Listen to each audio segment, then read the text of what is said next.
ढोल गंवार शूद्र पशु नारी। ढोल जो है गगन की तन्मात्रा ध्वनि है, उससे ढोल से निकलती है।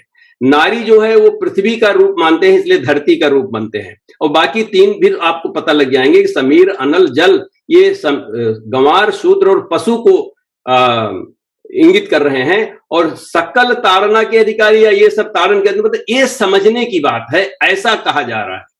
तो इसमें हम ये नहीं कह रहे कि जो लोग साधारण रूप से मानते ठीक है, वो माने, उनके साथ अगर प्रताड़ना होती तो वो उसको जरूर क्वेश्चन करें, और ये सही नहीं है, ऐसा नहीं होना चाहिए। और अगर जो लोग उसको विषय के भाषा के रूप में जानना चाहते हैं, हम जैसे हमने कहा, तो भाषा के रूप में उसको ताड़ना का मतलब समझना होता है। लेकिन जो लोग उसके और गहराई में जाना चाहते हैं, तो उसकी गहराई यहां पर आती है। और उसका यह है कि उत्पत्ति जो है ब्रह्म, और इसके लिए मैं स्वामी श्री शंकराचार्य जो पुरी के मठाधीश हैं, उनके पास में गया था, और बहुत अच्छे हमारी उनसे चर्चाएं हुई थी इस पर कि जो ब्रह्म है, परमात्मा है, वहां से प्राण शक्ति आती, प्राणिक ऊर्जा आती है, और उस प्राणिक ऊर्जा से आकाश तत्व निकलता है। और जैसे आपने सुना होगा कि big bang theory, big bang क्यों हुआ, मतलब इसका मतलब कि आवाज निकली, ध्वनि निकली, वाइब्रेशन हुआ, स्पंदन हुआ। तो हमारे यहाँ वेद में भी और जैन धर्म में भी यह कहा गया है कि वाइब्रेशन, वेद में कहा गया है स्पंदन, ये इससे संसार पैदा हुआ है। तो वो आकाश तत्व आता है। आकाश तत्व में जो है वो ढोल बताया गया है, और इसकी बड़ी महिमा है कि गणेश जी का ढोल जो है बड़ा प्रसिद्ध है। गणेश जी कई वादन करते हैं, लेकिन सबसे ज्यादा ढोल है। तो इस पर और चर्चा काफी की जा सकती है, घंटे भर तो इसी में लग जाएंगे कि हम गणेश जी और ढोल और कॉन्शसनेस और आकाश तत्व और बिग बैंग थ्योरी क्या है। फिर लेकिन आज का समय हमको जल्दी से आगे बात बढ़ाना है, क्योंकि ढोल गंवार शूद्र पशु नारी की बात कर रहे हैं, इसलिए वायु का मतलब हाइड्रोजन पहले बनता है। हाइड्रोजन अभी भी जो हमारा सूर्य है उसमें हाइड्रोजन बम ही फट रहे हैं। तो उसको गांव से कैसे जोड़ा गया, हम वायु का जो वो होता है वो स्पर्श होता है, वहां का उसका जो तन्मात्रा है स्पर्श है, जैसे आकाश का ध्वनि है। तो स्पर्श का मतलब कनेक्शन, जैसे मैंने कहा अभी बताया था कि गांव में सारे लोग बड़े कनेक्टेड होते हैं एक दूसरे से, तो उस चीज को इंगित कर रहा है यहाँ पे।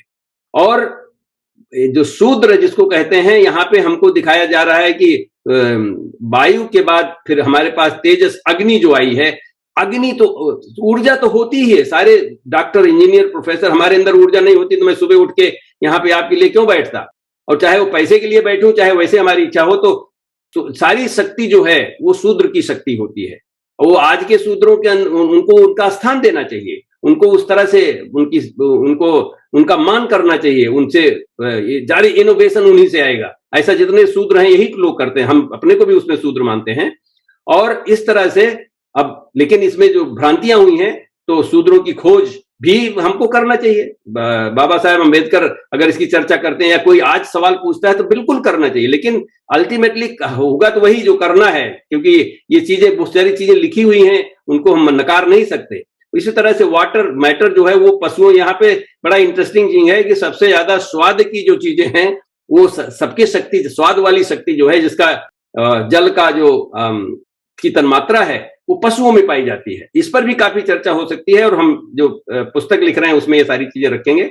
और आखिरी में धरती जो है वो नारी का रूप दिखाते हैं, क्योंकि ये सारी सहन शक्ति की सबसे बड़ी पराकाष्ठा जो है वो धरती है। जैसे मैंने अभी गैया कॉन्सेप्ट दिखाया, भूदेवी दिखाया, वो आज के हमारे सामाजिक जीवन में नारी ही है। और नारी का इसलिए नहीं कि वो बड़ी महान है, बल्कि वो महानता का काम कर सकती है, ये चीज उसके अंदर जाना है। जिस दिन वो उसके अंदर ये भाव पैदा हो जाएंगे, वो किसी को उसको एम्पावरमेंट करने की जरूरत नहीं है। उसके अंदर उसी की गोद में सारा संसार खेलता है, लेकिन वो समझना पड़ेगा कि उसकी गोद में संसार खेलता है, और उसको अपना स्थान लेना पड़ेगा।